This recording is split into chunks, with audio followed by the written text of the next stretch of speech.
Olá, eu sou o Felipe, eu sou médico de família, sou teleconsultor aqui do Telesaúde Goiás. Eu peço licença para você antes desse vídeo começar, porque eu gostaria de convidar os profissionais médicos e enfermeiros do SUS que atuam na atenção primária no estado de Goiás a utilizar o serviço de teleconsultoria aqui do Telesaúde Goiás. A nossa equipe de teleconsultores ela pode te ajudar a tirar dúvidas de casos atendidos na rotina e do seu serviço e sugerir conteúdo atualizado sobre os mais variados temas aí no contexto da APS. Basta fazer o cadastro no site do Telesaúde Goiás e aguardar a autorização. Depois, solicitar a sua teleconsultoria. Aguardamos vocês!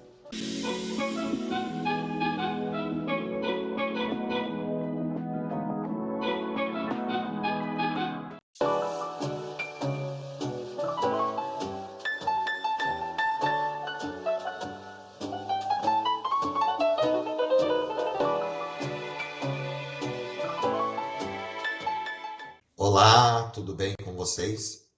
Meu nome é Fernando, eu sou docente da Universidade Federal do Sul da Bahia. Estamos aqui mais uma vez para desenvolver, uma temática relacionada à área da saúde, né? Minha formação é na área de microbiologia, né? Tenho formação na área de microbiologia, que é justamente o estudo dos micro-organismos. E aí, com isso, nós poderemos aqui falar um pouquinho sobre essa temática que tanto é comentada aí na televisão e em assuntos pela internet. E aí nós vamos falar um pouquinho, traduzir um pouquinho, procurar repassar uma informação de forma mais simples e mais fácil do entendimento. Não vamos nos ater tanto às questões mais técnicas e profundas relacionadas à área, tá? Então, o assunto é superbactérias. Muita gente já ouviu falar desse tema, muita gente já ouviu falar desse tópico em ambiente hospitalar ou em reportagens, e nós utilizamos como proposta aqui da temática sobre a ameaça invisível. Por que ameaça invisível? Porque se trata de um micro-organismo, uma bactéria, que não é possível a sua visualização a olho nu, né? Ou seja, a gente precisa de um microscópio para poder visualizar um micro-organismo desse. É claro que não vamos generalizar.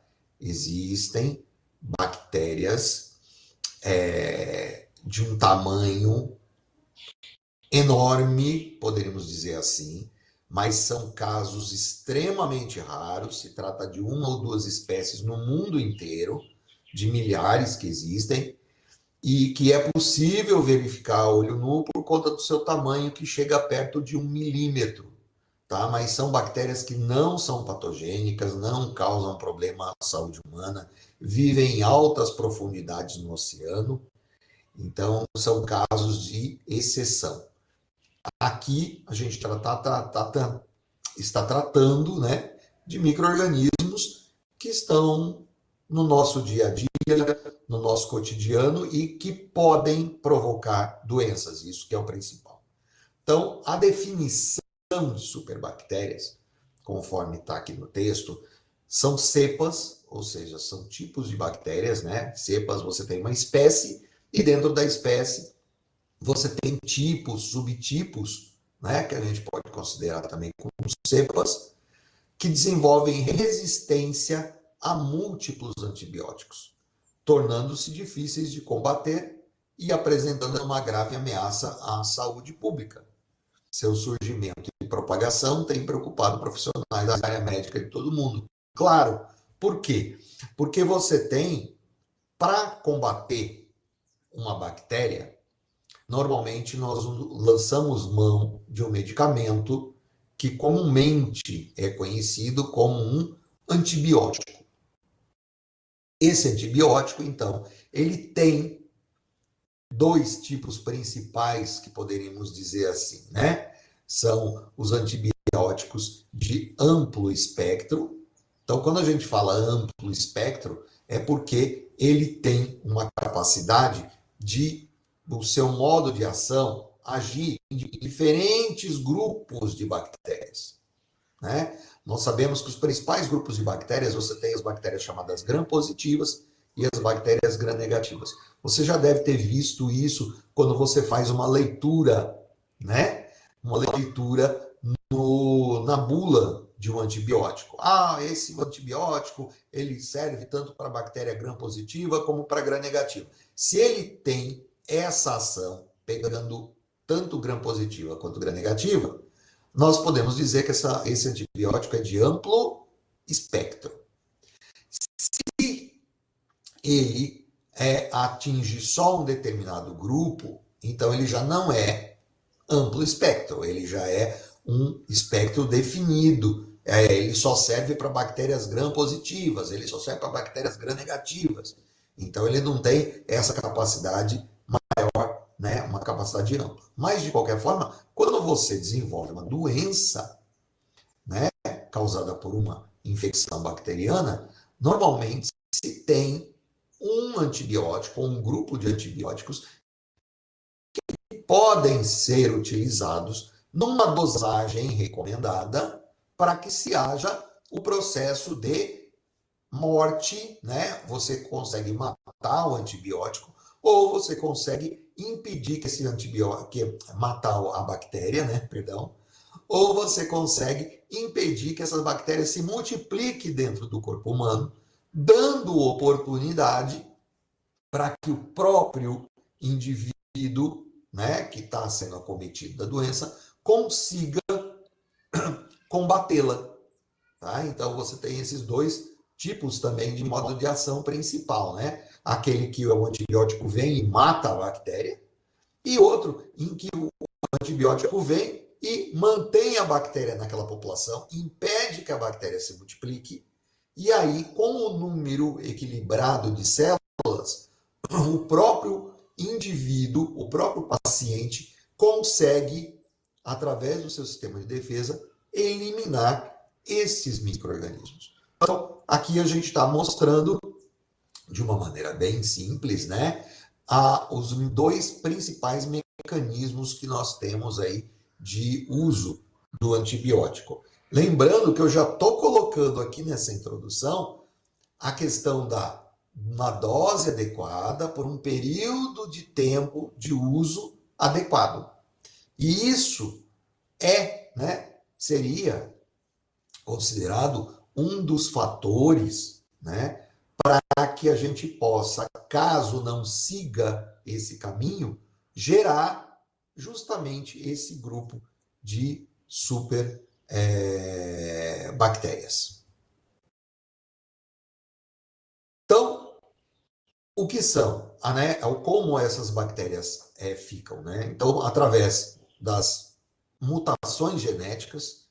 Então, superbactérias podem ser um resultado de mutações genéticas que lhes conferem resistência a vários antibióticos, tornando-as mais difíceis de tratar. Isso acontece principalmente em ambientes hospitalares, né? Ambientes hospitalares é o que é uma das fontes a respeito disso. Por quê? São micro-organismos, esses micro-organismos, essas bactérias, elas podem manter, através de determinados mecanismos, trocas de materiais genéticos. E se você tem uma bactéria que originalmente ela já tem uma resistência a um certo antibiótico, pode, através de uma possibilidade aí de troca de material ou através de uma mutação que seja induzida, adquirir esse gene de resistência e permanecer com ele. Ou seja, acaba se tornando uma bactéria resistente. Isso se dá, né, desse mecanismo através da mutação e através de uma adaptação. Ou seja, elas se adaptam rapidamente a ambientes hostis, desenvolvendo mecanismos de defesa contra medicamentos que deveriam combatê-las. Então, através dos processos de multiplicação dela, ações e mudanças no seu material genético podem lhe conferir isso. Ou seja, elas têm uma situação complementando no sentido horário, rápida propagação, conforme está aqui no slide, as superbactérias podem se espalhar rapidamente, representando uma ameaça global à saúde pública. Então, você tem aqui, os mecanismos estão todos envolvidos aqui.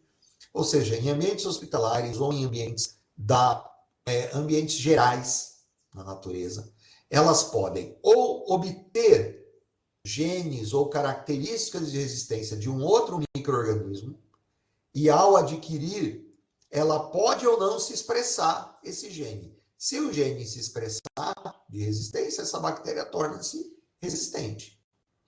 Então, ela pode adquirir esse material genético ou através de sucessivos processos de mutações que ocorrem na bactéria, através, inclusive, de uma pressão de seleção, né? Isso pode desencadear o que? A seleção de micro-organismos mais resistentes. Isso também ocorre, quando a gente fala de pressão seletiva, no ambiente do próprio corpo do paciente. Então, aí entra aquela questão da dosagem que eu comentei no primeiro slide, e agora eu vou comentar de novo. Você tem lá um procedimento que normalmente vocês verificam, né? Quando você está num tratamento médico com um antibiótico, o médico prescreve um antibiótico X para você tomar na dosagem Y por X dias. Então, você tem essa questão. Qual é o antibiótico, né? Que é a primeira questão. Qual antibiótico? Quanto que você vai tomar e por quantos dias você vai tomar. Toda esta situação, né, que a gente vai ter faz com que o paciente tome o medicamento e logo no primeiro dia e no segundo ele já se sente até, mas eu me sinto bem. Eu estava doente, tomei no primeiro dia o antibiótico, no segundo dia eu já estou bom. Para que eu vou tomar o restante dos dias que o médico me determinou? É aí que é o problema. Quando vamos supor que você tem uma população lá dentro do seu corpo, então a gente vai colocar aqui o número hipotético só para facilitar o entendimento. Então vamos supor que você tenha 1 milhão de bactérias patogênicas no corpo, né? Vamos colocar aqui um número, não tem nada a ver, mas só para facilitar o entendimento. Você tem lá 1 milhão de bactérias. Quando você entra com a dosagem que o médico recomenda, vamos tomar o antibiótico por 3 dias, 4 dias, 5 dias, o que seja. Você vai tomar no primeiro dia, um grande número dessas bactérias já vai ser morta. Então, vamos supor, de 1 milhão, a população vai ser eliminada, vão morrer 800 mil, vão ficar só 200 mil. Então, você já sente no corpo, claro, uma melhora, uma disposição. No segundo dia, daquelas 200 mil que ficaram ali, que sobraram, vai haver, a partir do segundo dia, você já vai ter uma redução para 20 mil, 30 mil bactérias. E aí o seu corpo, por conta de uma baixa população bacteriana, já vai dar uma resposta de grande melhora. E aí você vai se sentir bem, você vai se sentir mais disposto, né? E com isso, aí começa a vir aquele pensamento, para que eu vou tomar os demais dias se eu já estou me sentindo bem? Mas a pessoa não correlacionou que ainda há bactérias no seu corpo. E se elas toleraram a primeira dose que você tomou, se ela tolerou a segunda dose, porque ainda ficou lá umas 20 mil lá, essas 20 mil já são o quê? Uma geração que é resistente à dosagem que você já adquiriu do antibiótico. E se você parar ali, você vai estar selecionando 20 mil bactérias. O seu corpo pode ser que trabalhe com o seu sistema imunológico e resolva o problema, sim. Mas essas 20 mil bactérias, se você passar para uma outra pessoa, através de uma transmissão por saliva, por tosse, o que seja, essas 20 mil bactérias já vão ter uma resistência de um primeiro momento que você havia tomado um antibiótico. Então, ela já está resistente a uma certa dosagem. E se passar para uma outra pessoa, ela vai se multiplicar. Você toma uma dosagem, não melhora, toma uma segunda, toma uma terceira, toma uma quarta, e isso vai aumentando. Aumentando o quê? A resistência. É por isso que você tem que tomar, né, uma dosagem que o médico recomenda do começo até o fim. Porque ela é adequada para que aquele 1 milhão de bactérias que tinham no final, tenha, no começo, vai ter nada no final do tratamento como um todo. Então vai haver um decréscimo, né? Agora, se você inicia o tratamento e começa a descer, e aí para, você ainda vai ter um restante de população que vai permanecer dentro do seu corpo. E agora, com uma tolerância àquela quantidade de antibiótico. E assim você começa a ter o surgimento de bactérias resistentes que podem passar para outros. No ambiente hospitalar, em que você tem um grupo muito grande de medicamentos sendo utilizados no ambiente hospitalar, há um risco muito maior de você acabar selecionando micro-organismos. Então, por isso, também dentro do hospital, o uso de antibióticos tem que ser muito bem racionalizado e tem que ser muito bem prescrito, né?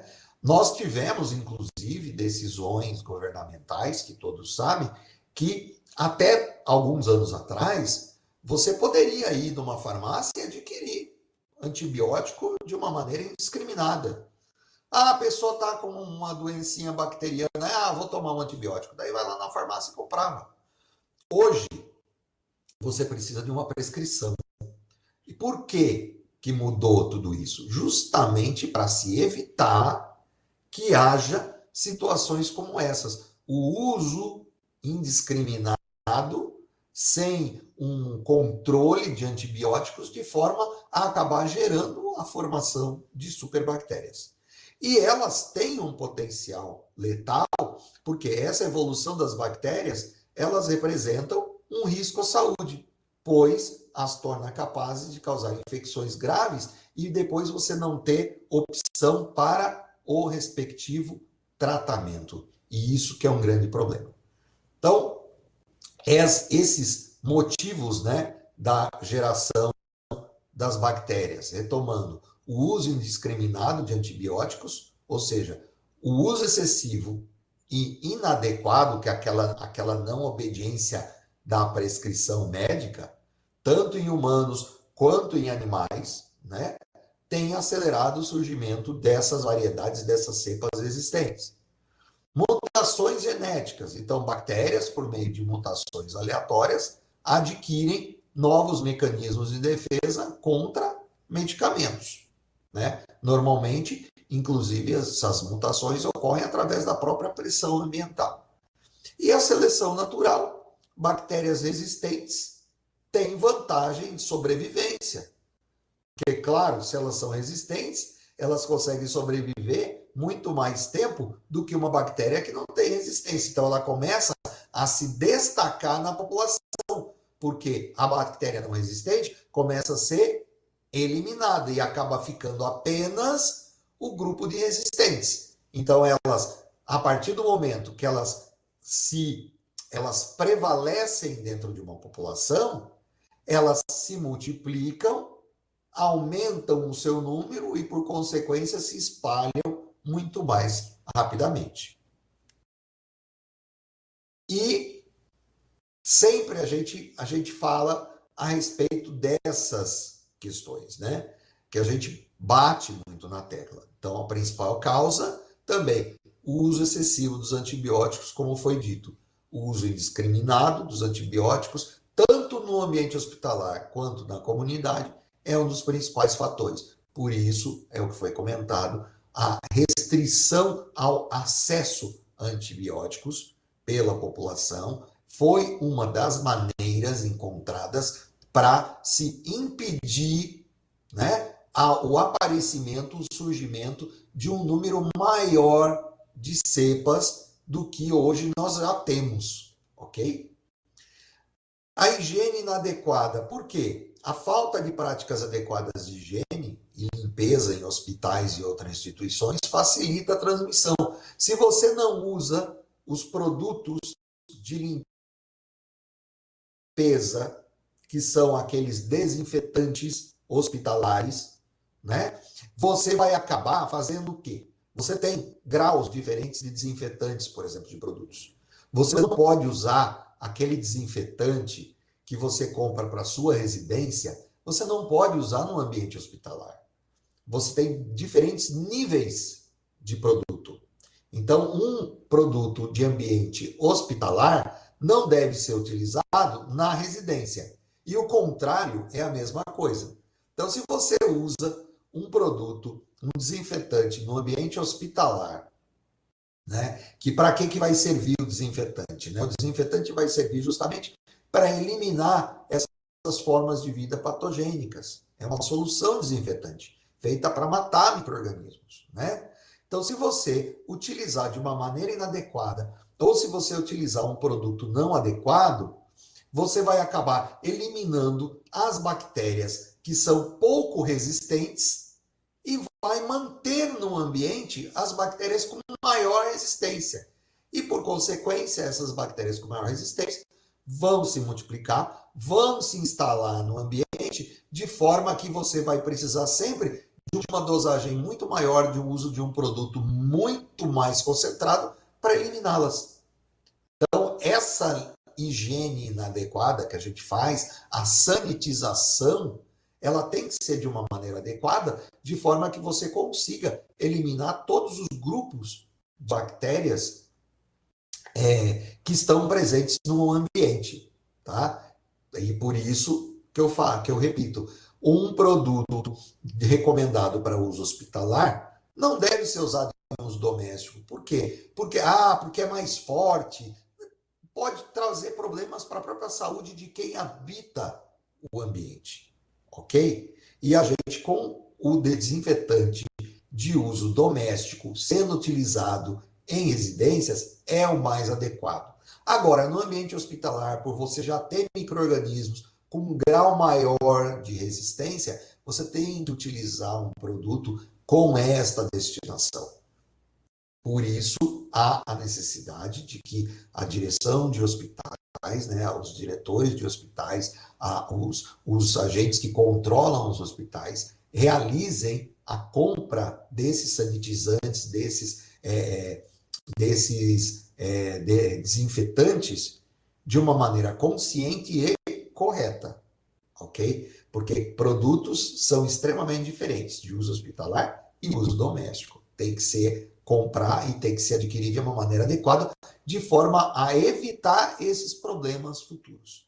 E a agricultura também. Nós devemos mencionar sobre a agricultura, porque o uso generalizado e o uso sem restrições de antibióticos na pecuária, por exemplo, e na agricultura, constitui uma seleção também e disseminação de bactérias resistentes.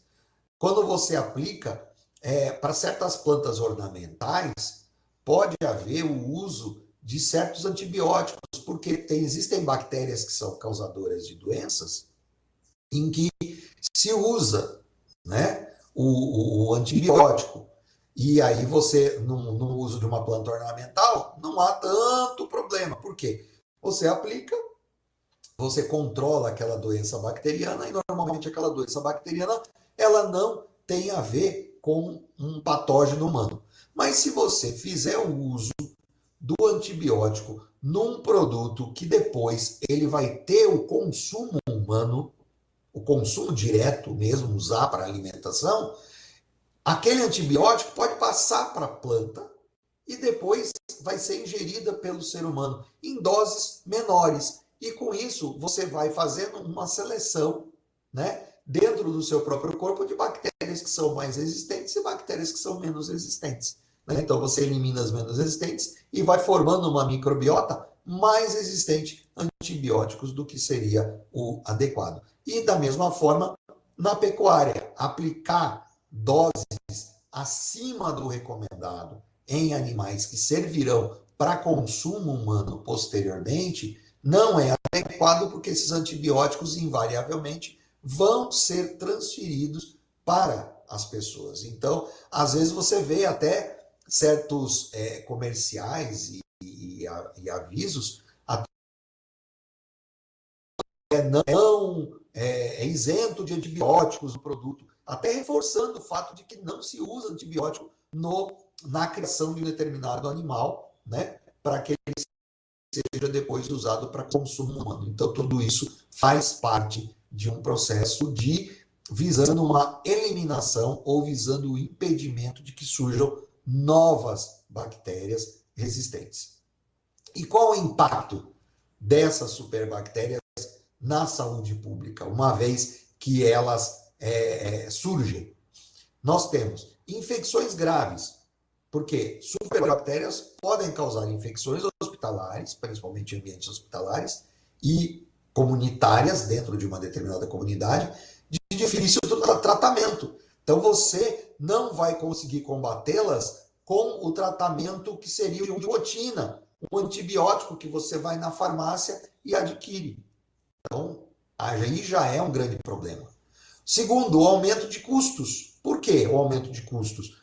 Porque o tratamento para uma superbactéria, ele é muito mais caro e muito mais prolongado. Por quê? Porque você vai ter que usar antibióticos, que a gente chama, tem antibióticos de primeira geração, segunda geração, terceira geração, quarta geração, que são, e conforme você vai aumentando esse número, né, vamos dizer assim, o preço dele, né, por conta da especificidade e por conta do modo de ação dele, é mais caro. E através de uma infecção, por exemplo, causada por uma superbactéria, você vai ter que lançar mão desses grupos de antibióticos mais top, né, top de linha. E aí você vai encarecer demais e você vai ter que usar uma dose maior e você vai ter que fazer com que o paciente permaneça mais tempo no ambiente hospitalar, inclusive correndo o risco de adquirir outras doenças, né, por conta da pressão de seleção e por conta da existência de outros patógenos, e isso você vai aumentar o custo da permanência do paciente no leito, ocupando o leito, e segundo, o custo do próprio medicamento que você está administrando no paciente.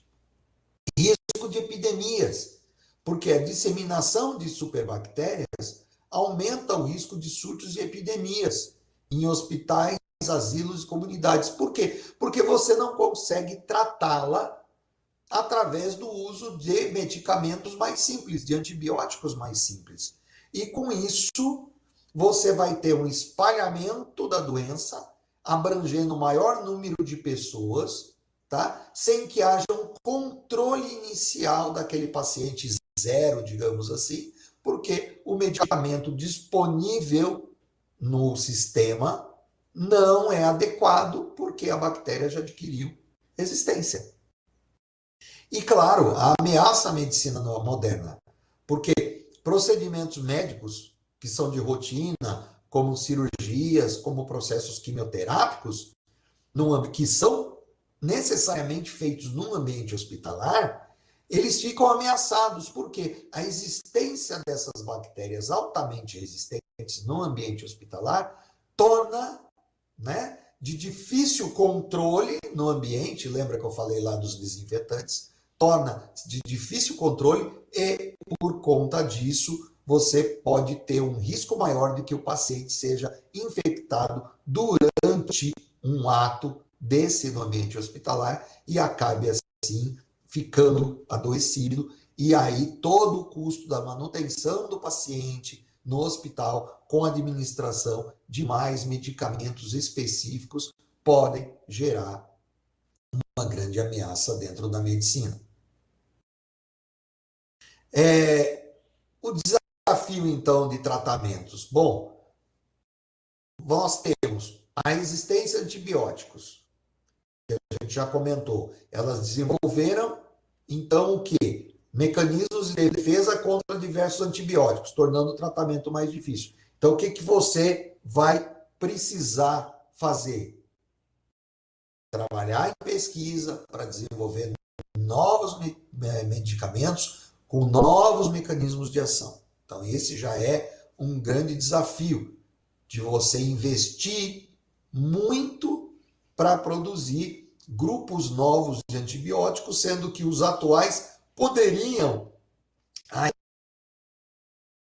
estar disponíveis para a população se não fosse o surgimento dessas superbactérias. Efeitos colaterais. Quando você tem uma infecção causada por uma superbactéria, você vai ter que trabalhar com medicamentos muito mais potentes e com uma dose, inclusive, possivelmente muito maior. E isso pode provocar no paciente efeitos colaterais muito mais graves, impactando até na qualidade de vida do paciente, tanto dentro do ambiente hospitalar quanto fora dele, a depender do tipo de medicamento que vai se usar.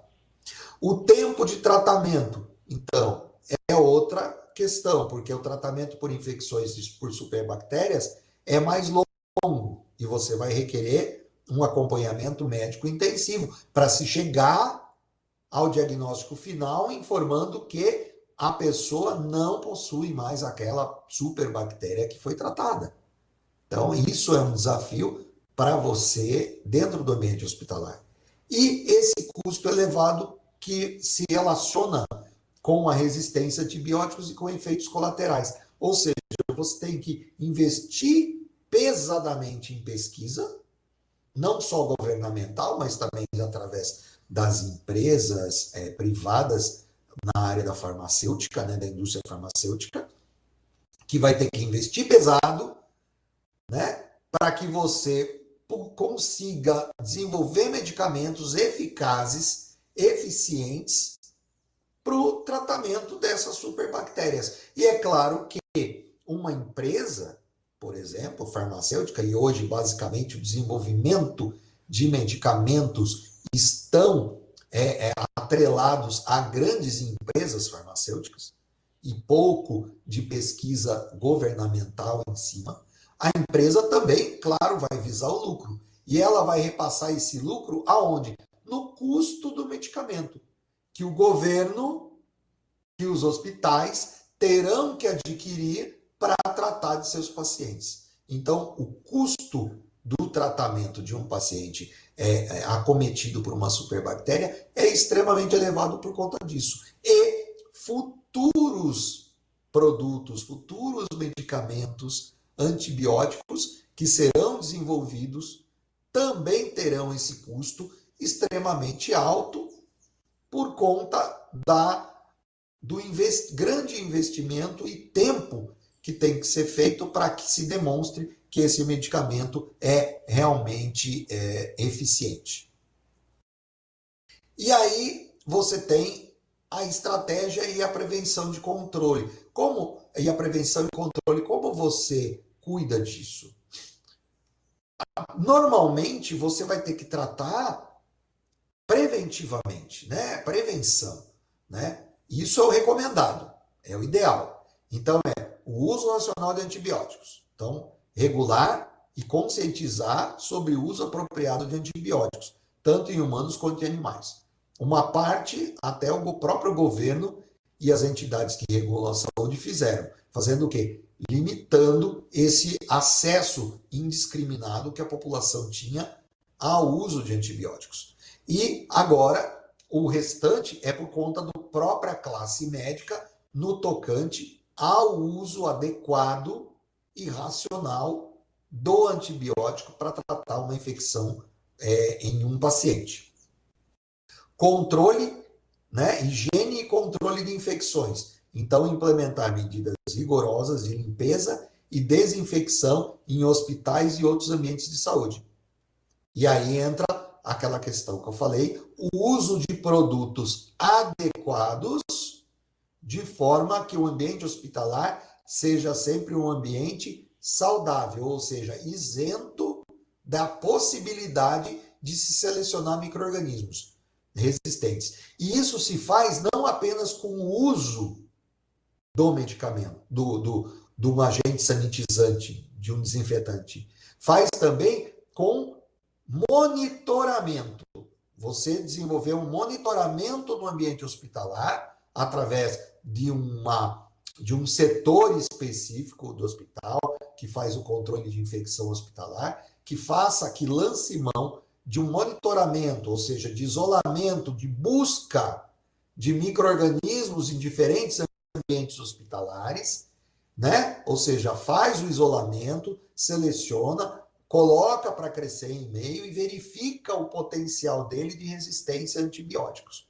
Então, você trabalha com esses dois ambientes. Você faz o uso do agente sanitizante e juntamente com um monitoramento para ver se o sanitizante está de fato, né, sendo útil naquela proporção, naquela concentração que foi recomendada originalmente. Isso é extremamente importante. E cabe também essa vigilância e monitoramento do sistema como um todo. Ou seja, aprimorar a vigilância epidemiológica e o monitoramento da resistência bacteriana.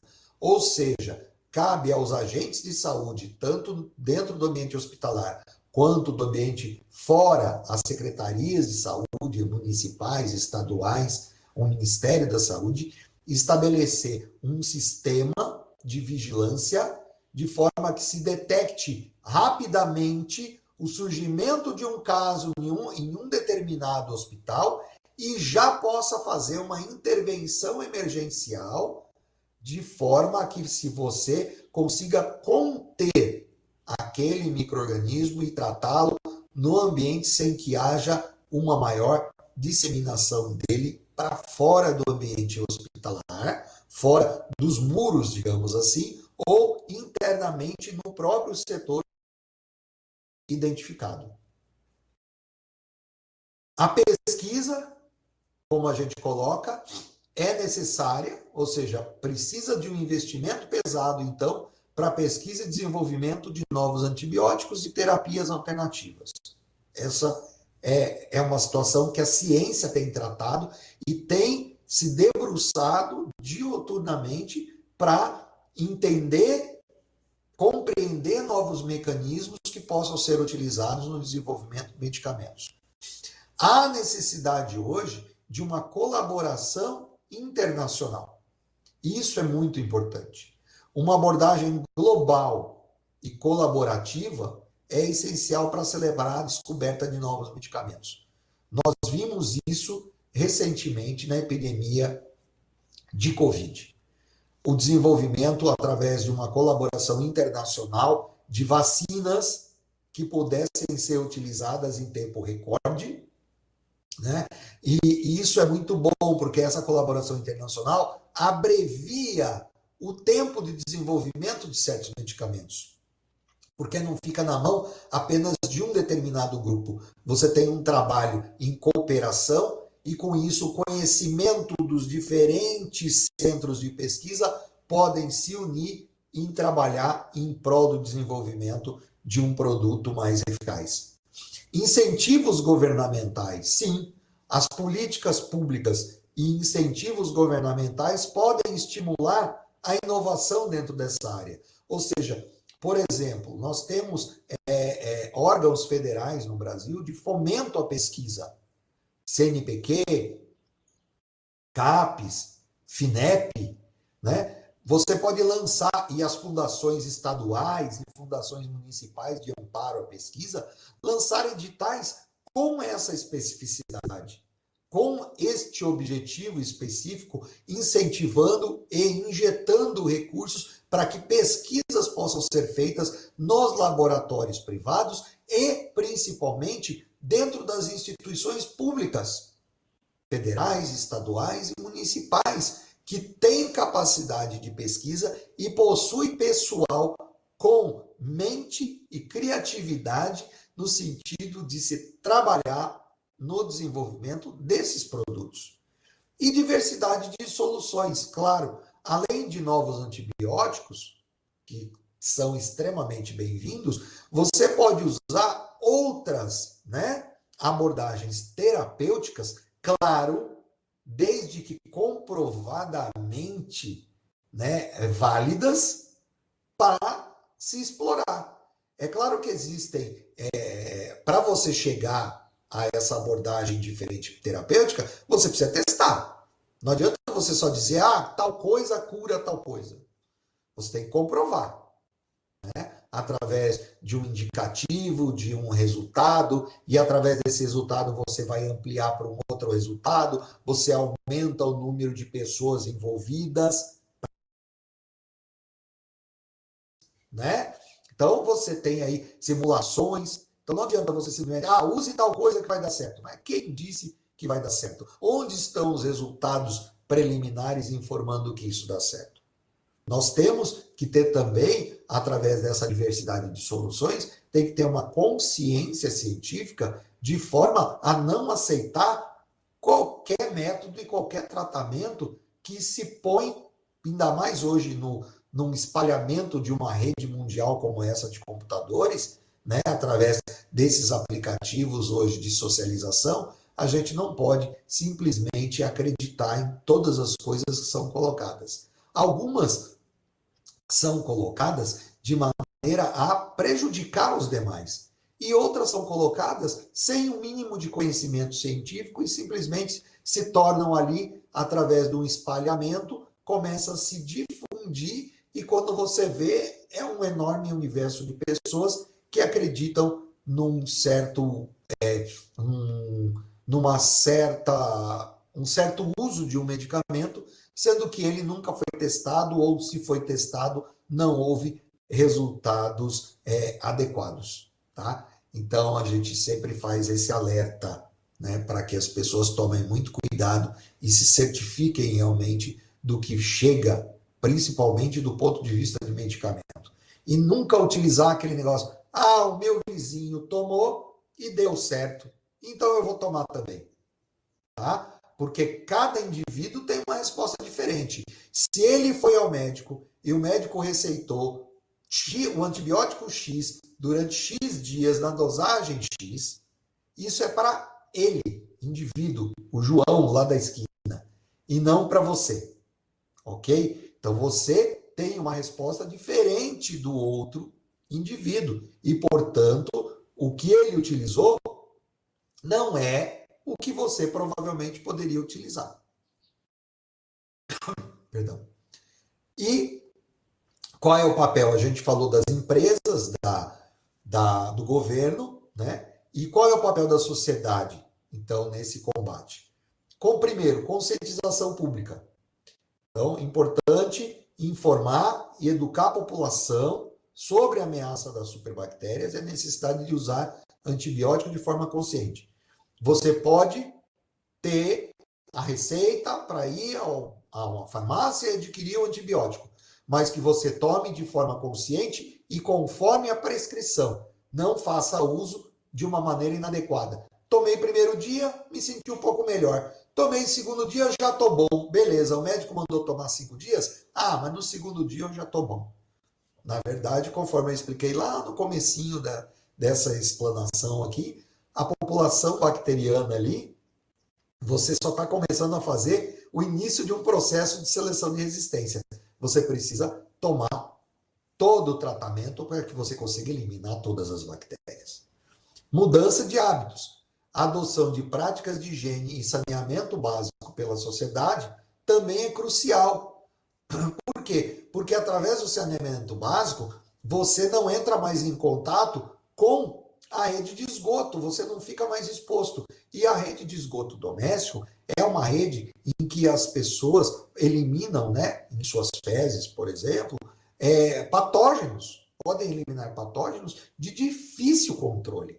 Por isso mesmo, o saneamento básico, né, saneamento básico depende muito dos órgãos públicos, mas dentro da sua residência, manter também as práticas corretas de higiene ajudam muito no controle e na contenção dessas superbactérias.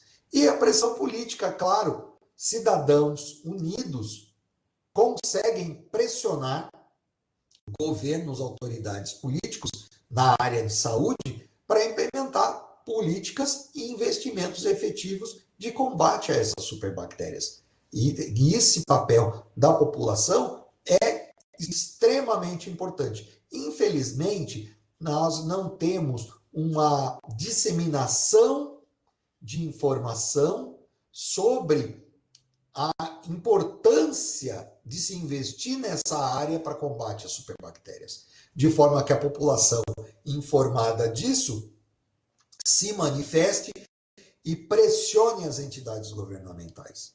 Então, aqui a gente faz um papel de uma única formiguinha, informando sobre a real importância, a real necessidade de políticas públicas para que se desenvolvam mais pesquisas e mais investimentos, né? Mas fazemos o nosso papel e esperamos que as pessoas espalhem informações a respeito disso e se mobilizem e questionem as suas autoridades no sentido do que vai ser feito e do que pode ser feito de política pública de investimento para nós obtermos um bom resultado no desenvolvimento de medicamentos e terapias boas, terapias reais de eliminação dessas superbactérias. E concluindo, então, ações necessárias é reforçar conscientização e educação para promover campanhas, e é isso que eu falei no slide anterior, né? À medida que você faz campanhas e conscientização pública, você torna a população interessada no assunto e ela começa a contestar e questionar seus governantes. Isso é extremamente importante para a implementação das políticas. O fortalecimento da vigilância, então aprimorar o sistema de vigilância epidemiológica e monitoramento em ambientes hospitalares e fora dele, nas diferentes escalas, dentro dos hospitais, as secretarias municipais de saúde, as secretarias estaduais e o Ministério da Saúde. Investimento na pesquisa, investir maciçamente em pesquisa e desenvolvimento de medicamentos e terapias alternativas, comprovadamente eficazes, e uma ação coordenada, adotar uma abordagem global, envolvendo multissetores, envolvendo diferentes empresas, envolvendo diferentes setores, para enfrentar esse desafio que são as superbactérias que ocorrem no nosso mundo atualmente. Então, eu agradeço. Qualquer dúvida técnica ou em relação a essa apresentação, eu peço que vocês entrem em contato com a Telesaúde Goiás. Espero que tenham gostado. Um grande abraço para todos.